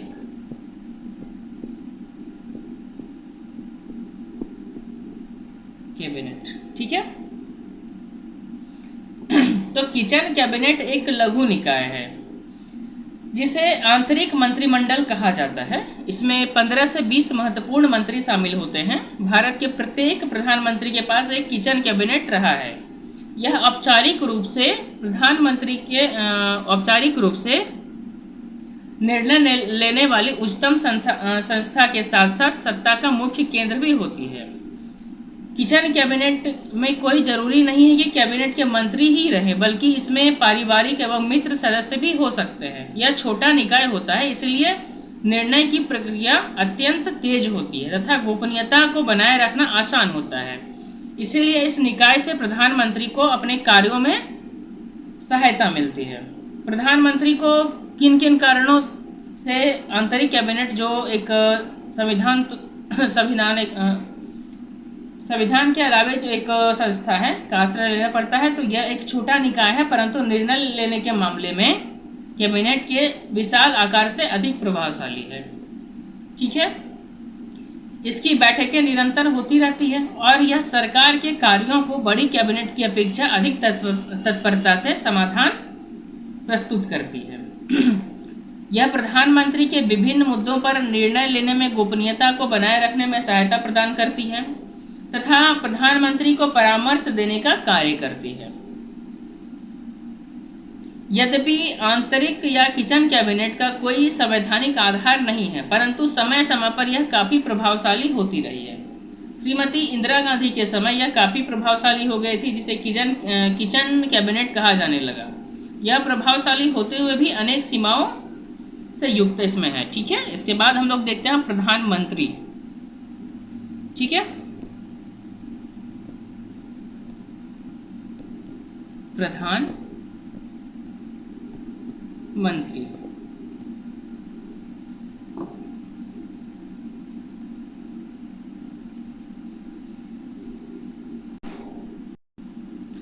तो प्रधानमंत्री देश का राजनीतिक शासक होने के कारण संपूर्ण शासन व्यवस्था का आधार स्तंभ है। प्रधानमंत्री भारतीय संसदीय शासन प्रणाली का वास्तविक प्रधान है। भारत के प्रधानमंत्री पद की स्थिति इतनी महत्वपूर्ण और सर्वव्यापी है कि ऐसा लगता है कि संपूर्ण मंत्रिमंडल या संपूर्ण मंत्रिमंडलीय व्यवस्था ही प्रधानमंत्री प्रणाली बन गई है और संभवतया प्रधानमंत्री के व्यक्तित्व के माध्यम से भारतीय संसदीय प्रणाली का स्वरूप अध्यक्षात्मक प्रणाली से मिलता जुलता दिखाई देता है। परंतु ब्रिटेन और भारत के प्रधानमंत्री की स्थिति में दो महत्वपूर्ण अंतर परिलक्षित होती है। पहला अंतर क्या है कि पहला अंतर विकास क्रम का अंतर है। भारत में प्रधानमंत्री का पद कभी भी समकक्ष में प्रथम की स्थिति में नहीं रहा है, क्योंकि जवाहरलाल नेहरू प्रधानमंत्री हुए और उनके राष्ट्रीय व्यक्तित्व की छाया छत्र में प्रधानमंत्री के पद ने प्रारंभ में ही विकास की एक महत्वपूर्ण स्थिति प्राप्त कर ली, जिसे ब्रिटेन में बहुत बाद में प्राप्त किया गया। इससे भी महत्वपूर्ण अंतर यह है कि ब्रिटेन में प्रधानमंत्री का पद संस्थायीकरण हो गया है, अतः व्यक्तिगत या व्यक्तित्व का प्रधानमंत्री की मर्यादा पर उतना अधिक प्रभाव नहीं पड़ता जितना भारत में। यदि वहाँ पर जरूरी नहीं है कि प्रधानमंत्री की गरिमा तभी सशक्त हो जब व्यक्तित्व हो।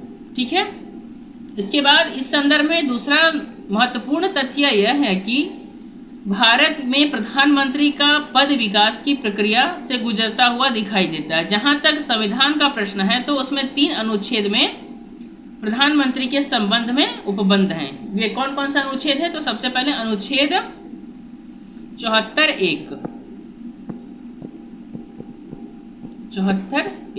ठीक है, तो अनुच्छेद 74(1) में कहा गया है कि राष्ट्रपति के कृत्यों में सहायता एवं परामर्श देने के लिए एक मंत्रिमंडल होगा जिसका नेतृत्व प्रधानमंत्री द्वारा किया जाएगा। इसी प्रकार 74(2) में क्या कहा गया है? अनुच्छेद 74(2) में 75(2), माफ करिएगा, 75(2) अनुच्छेद 75(2) में कहा गया है कि प्रधानमंत्री की नियुक्ति राष्ट्रपति के द्वारा की जाएगी तथा अन्य मंत्रियों की नियुक्ति प्रधानमंत्री के परामर्श के अनुसार राष्ट्रपति द्वारा की जाएगी।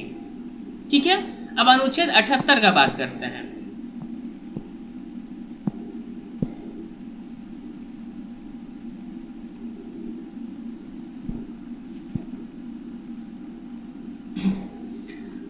अनुच्छेद 78।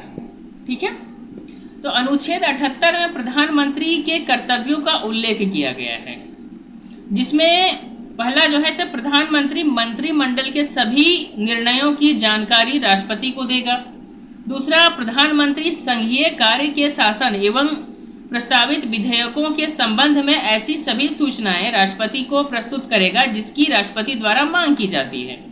और तीसरा, जब कोई मंत्री नीति के प्रश्न को मंत्रिमंडल के समक्ष रखे बिना स्वयं निर्णय लेता है तो ऐसी स्थिति में यदि राष्ट्रपति आवश्यक समझता है तो प्रधानमंत्री से ऐसे प्रश्नों को मंत्रिमंडल के समक्ष विचारार्थ के लिए रखवा सकता है। ठीक है। अब अनुच्छेद 74(1) फिर से देखेंगे हम लोग। 74(1), ठीक है। तो अनुच्छेद 74(1) में 42वें तथा 44वें संविधान संशोधनों द्वारा किए गए संशोधन से राष्ट्रपति मंत्रिमंडल के संबंधों को स्पष्ट किया गया है। किए गए संशोधनों के उपरांत राष्ट्रपति अपने कृत्यों के संपादन में मंत्रिपरिषद से प्राप्त परामर्श के आधार पर कार्य करेगा।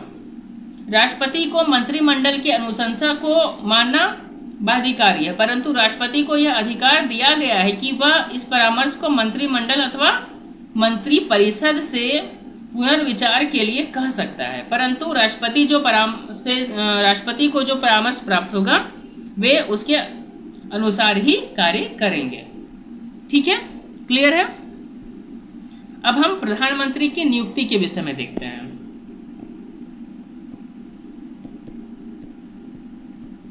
प्रधानमंत्री की नियुक्ति।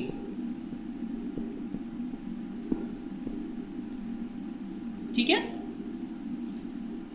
तो ये संविधान के अनुच्छेद 75(1) में है। संविधान के अनुच्छेद 75(1) में प्रावधानित है कि राष्ट्रपति द्वारा प्रधानमंत्री की नियुक्ति की जाएगी। सामान्य परिस्थितियों में राष्ट्रपति अपनी पसंद और इच्छा से किसी भी व्यक्ति को प्रधानमंत्री नहीं बना सकता है। राष्ट्रपति उसी व्यक्ति को प्रधानमंत्री बना सकता है जिसे लोकसभा का बहुमत प्राप्त हो। अन्य शब्दों में लोकसभा में बहुमत प्राप्त दल के नेता को ही प्रधानमंत्री नियुक्त किया जाएगा। किसके द्वारा? तो राष्ट्रपति के द्वारा। ऐसा इसलिए भी करना आवश्यक है क्योंकि प्रधानमंत्री लोकसभा के समर्थन के बिना प्रशासन नहीं चला सकता, परंतु विशेष परिस्थितियों में राष्ट्रपति अपनी इच्छा से भी प्रधानमंत्री नियुक्त कर सकता है। जुलाई 1979 में राष्ट्रपति नीलम संजीव रेड्डी ने मोरारजी देसाई सरकार के पतन के बाद विपक्ष के नेता वाई.वी. चौहान के साथ सरकार बनाने से इनकार करने के बाद चौधरी चरण सिंह को प्रधानमंत्री नियुक्त किया था। इसी प्रकार मई 1996 में लोकसभा के चुनाव में किसी भी पार्टी के बहुमत न मिलने की स्थिति में तत्कालिक प्रधानमंत्री राष्ट्रपति जो है सो तत्कालिक राष्ट्रपति डॉक्टर शंकर दयाल शर्मा ने अटल बिहारी वाजपेयी को प्रधानमंत्री नियुक्त किया।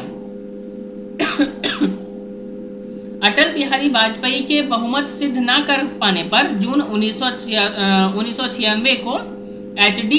देवगौड़ा को प्रधानमंत्री नियुक्त किया। अभी तक भारत के प्रधानमंत्री की नियुक्ति तथा चयन के विश्लेषण से स्पष्ट है कि प्रधानमंत्री दोनों सदनों में से कोई भी सदन का सदस्य हो सकता है। जवाहरलाल नेहरू तथा लाल बहादुर शास्त्री लोकसभा के बहुमत दल के नेता थे, परंतु लाल बहादुर शास्त्री के निधन के बाद श्रीमती इंदिरा गांधी प्रधानमंत्री बनी तो वह लोकसभा के सदस्य नहीं थी, वह राज्यसभा में मनोनीत सदस्य थी।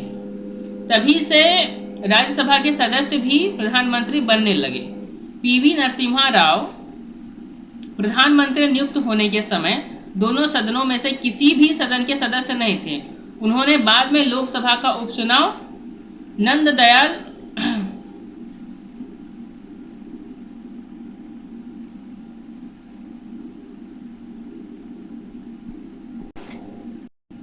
से लड़ा और लोकसभा की सदस्यता प्राप्त की। इसके बाद एच.डी.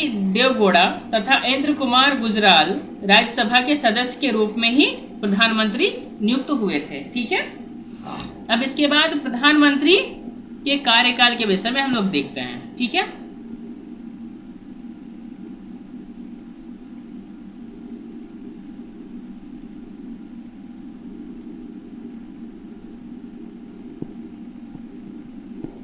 कार्यकाल।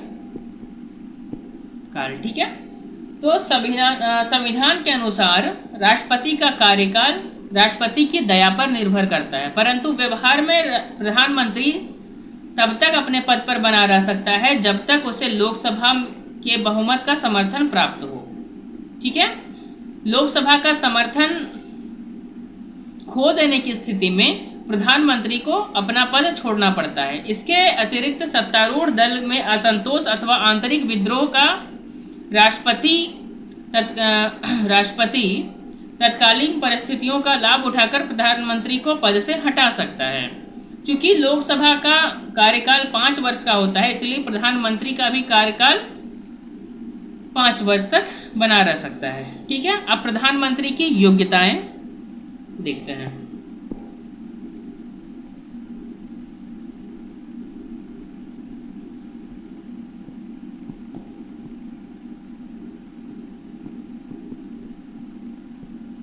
योग्यताएं, ठीक है, तो भारतीय संविधान में प्रधानमंत्री की योग्यता का कहीं उल्लेख नहीं किया गया है।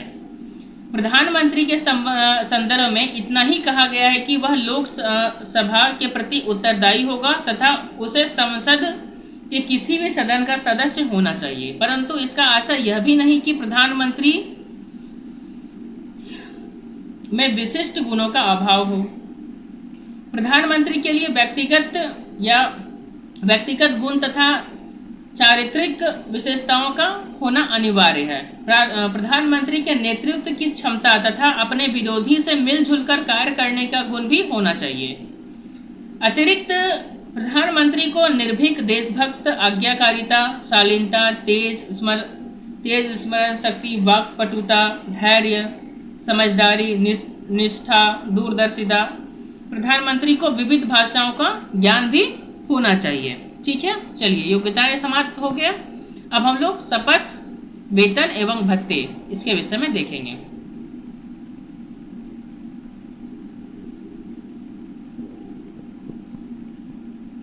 शपथ, वेतन एवं भत्ते। तो प्रधानमंत्री को अपना पद ग्रहण करने पर राष्ट्रपति के समक्ष गोपनीयता, संविधान की रक्षा, भारतीय संप्रभुता में विश्वास तथा अपने कर्तव्यों को निष्ठापूर्वक संपादित करने की शपथ लेनी पड़ती है।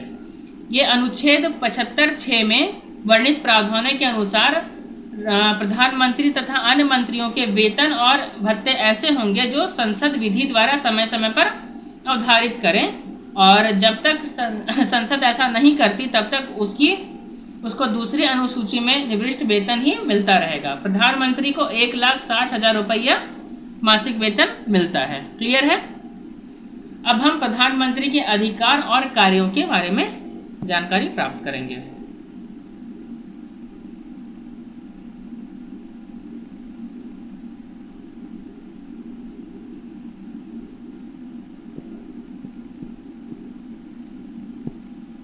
अधिकार और कार्य। ठीक है, तो भारतीय शासन व्यवस्था में मंत्री परिषद को केंद्रीय स्थान प्राप्त है और मंत्री परिषद का संचालन प्रधानमंत्री की इच्छा से ही होता है। वस्तुतः प्रधानमंत्री ही देश का शासक होता है। प्रधानमंत्री कार्यपालिका और व्यवस्थापिका के मध्य सेतु का कार्य करता है। भारतीय प्रधानमंत्री के अधिकारों तथा कार्यों की विवेचना जो है सो हम अलग अलग शीर्षकों के तौर पर करेंगे। अब क्या धीरे धीरे आगे हम लोग बढ़ते हैं इसमें। ठीक है, तो सबसे पहला शीर्षक हमारा क्या है कि मंत्री परिषद का सृजन, जीवन तथा मरण का केंद्र बिंदु। ठीक है,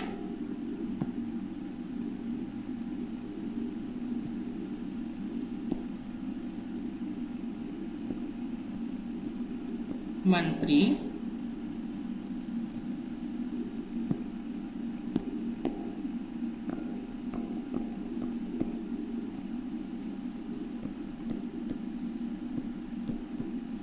परिषद का सृजन,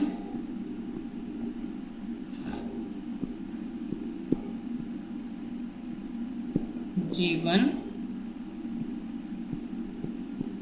तथा मरण का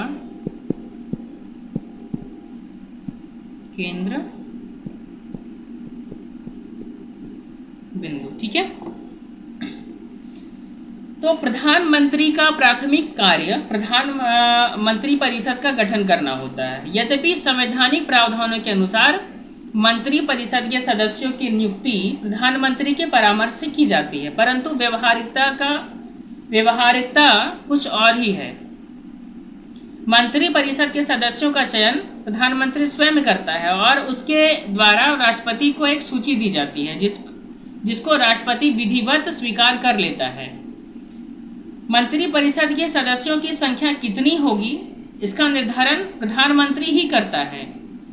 एक दल को बहुमत प्राप्त होने के बाद भी यदि प्रधानमंत्री चाहता तो अन्य दल के सदस्यों को मंत्री परिषद में सम्मिलित कर सकता है। ध्यातव्य है कि जवाहरलाल नेहरू ने MC छागला, श्यामा प्रसाद मुखर्जी तथा CD देशमुख को मंत्री परिषद में सम्मिलित किया था, जो कांग्रेस के सदस्य नहीं थे। लाल बहादुर शास्त्री ने सचिन चौधरी, इंदिरा गांधी ने कर्ण सिंह, मनमोहन कुमार मंगलम, T.A.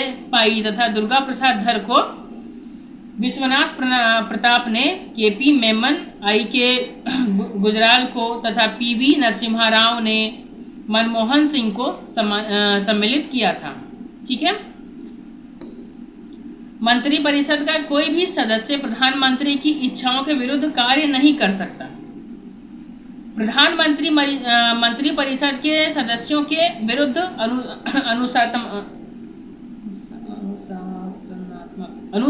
अनुशासनात्मक कार्रवाई भी कर सकता है।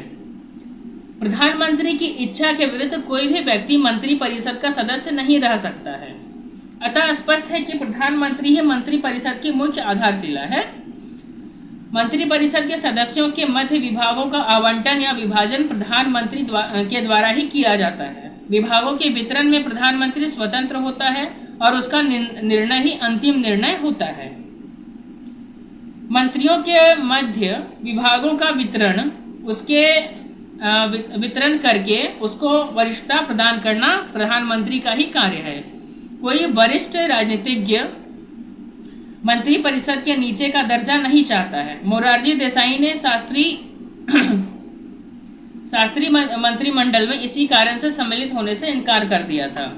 दिसंबर 1978 में तत्कालीन प्रधानमंत्री मोरारजी देसाई तथा चौधरी चरण सिंह के मध्य ज्येष्ठता और गृह मंत्रालय को लेकर के ही विवाद शुरू हुआ था। चरण सिंह द्वितीय स्थान और गृह विभाग दोनों चाहते थे, परंतु मोरारजी देसाई उनको द्वितीय स्थान नहीं देना चाहते थे। विभागीय वितरण में प्रधानमंत्री को दलीय स्थिति, सदस्यों की रुचि, योग्यता, अनुभव, आयु का ध्यान भी रखना पड़ता है। ठीक है, अब दूसरा आता है देश का वास्तविक शासक। देश का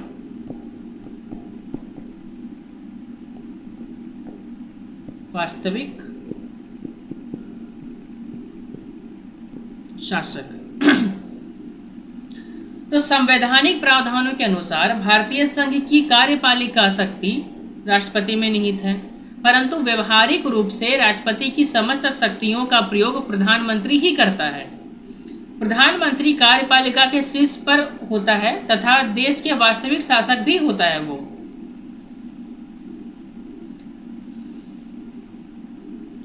प्रधानमंत्री अपने सहयोगियों के परामर्श से सरकार की नीतियों का निर्धारण करता है। प्रधानमंत्री द्वारा बड़े पदाधिकारियों की नियुक्ति की जाती है। सभी विभागों के सचिव तथा अन्य स्वतंत्र अधिकारियों के अध्यक्ष की नियुक्ति प्रधानमंत्री या तो स्वयं करता है या उसकी सहमति से राज्यपाल, राजदूत, उच्चायुक्त, विभिन्न आयोगों के प्रमुख की नियुक्ति से स्पष्ट है कि प्रधानमंत्री को नियुक्ति की भी व्यापक शक्ति प्राप्त है। ठीक है, इसके बाद है मंत्रिमंडलीय बैठकों की अध्यक्षता करना। मंत्रिमंडलीय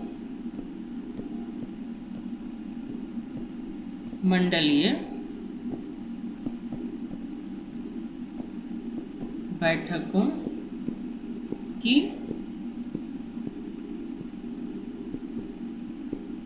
अध्यक्षता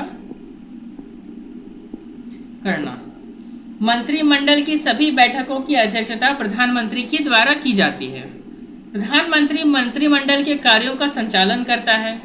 मंत्रिमंडल की कार्यवाही, निर्णय, नीति निर्धारण इत्यादि में प्रधानमंत्री की केंद्रीय भूमिका होती है।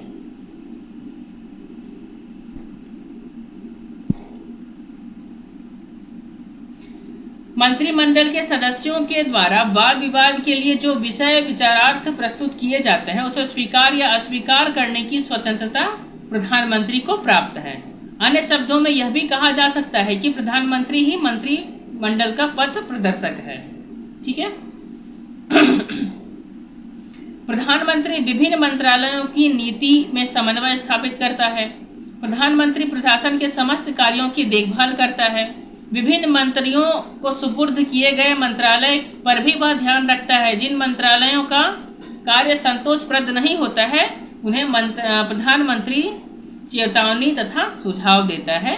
प्रधानमंत्री समस्त मंत्रालय के अंतर संबंध भी स्थापित करता है। प्रधानमंत्री शासन की एकता का प्रतीक है। प्रधानमंत्री राजरूपी जहाज का चालक है। अब आता है अंतर्राष्ट्रीय मामलों में प्रतिनिधित्व का स्थान।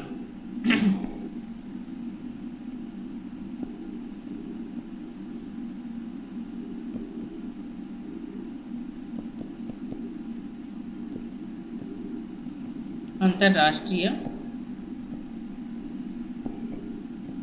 मामलों में प्रतिनिधित्व।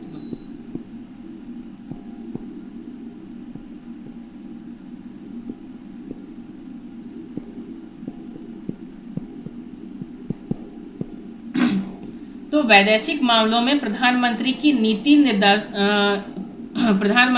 नीति निर्धारक की भूमिका निभानी पड़ती है। सबसे पहले अंतर्राष्ट्रीय संदर्भ में वह अपनी वैदेशिक नीति को स्पष्ट करता है। वैदेशिक नीति के निर्धारण में प्रधानमंत्री की इच्छा ही सर्वोपरि होती है। जवाहरलाल नेहरू अपने पूरे प्रधानमंत्री काल में विदेश मंत्रालय अपने पास रखते थे। इससे यह आभास होता है कि वैदेशिक मामलों में प्रधानमंत्री की कितनी अहम भूमिका होती है। प्रधानमंत्री द्वारा विदेशों में राजदूत एवं अन्य राजनयिक पदाधिकारियों की नियुक्ति की जाती है। वर्तमान में प्रधानमंत्री स्वयं वैश्विक अंतर्राष्ट्रीय सम्मेलनों तथा मंचों पर उपस्थित होकर राष्ट्र का प्रतिनिधित्व करते हैं। ठीक है। अब आता है आपातकालीन शक्तियां। आपातकालीन शक्तियां। ठीक है। तो भारतीय संविधान में आपातकालीन शक्तियां राष्ट्रपति को प्राप्त है, परंतु उसका वास्तविक प्रयोग प्रधानमंत्री करता है। राष्ट्रीय आपातकाल की उद्घोषणा तथा उसके अंतर्गत प्राप्त विशेष अधिकारों का प्रयोग प्रधानमंत्री तथा मंत्रिमंडल की शक्ति है। 1975 में लगाए गए आपातकाल की 19 माह की अवधि में इंदिरा गांधी काफी शक्तिशाली बन गई थी। 44वें संविधान संशोधन के पूर्व मंत्रिमंडल की मौखिक सिफारिश पर ही राष्ट्रीय आपात की उद्घोषणा राष्ट्रपति द्वारा की जा सकती थी, परंतु 44वें संविधान संशोधन के बाद मंत्रिमंडल की लिखित सिफारिश पर ही राष्ट्रीय आपात की घोषणा की जा सकती है तथा इसके लिए संसद की 1 माह के अंदर स्वीकृति लेनी अनिवार्य हो गई है। ठीक है। अब अन्य शक्तियों के विषय में देख लेते हैं हम लोग। अन्य शक्तियां क्या क्या कुछ और भी शक्ति है उसके विषय में देखते हैं। तो सबसे पहला, राष्ट्रीय कोष पर प्रधानमंत्री का नियंत्रण होता है तथा उसके तत्वाधान में ही वार्षिक वित्तीय विवरण तैयार किया जाता है। राष्ट्रपति की ओर से विशिष्ट व्यक्तियों को उपाधि प्रदान की जाती है जिसमें प्रधानमंत्री की सहमति होती है। साथ ही साथ प्रधानमंत्री ही राष्ट्रीय एकता, अनुशासन तथा मनोबल को जागृत करता है। संविधान संशोधन में प्रधानमंत्री की इच्छा का प्रतिफल होता है। 42वां संविधान संशोधन श्रीमती इंदिरा गांधी के सुझाव का ही परिणाम था। चलिए, तो ये टॉपिक हमारा आज खत्म हो जाता है। अब हम लोग नेक्स्ट क्लास में संघीय विधायिका को अच्छा से पढ़ेंगे। ठीक है, चलिए, तब तक के लिए धन्यवाद।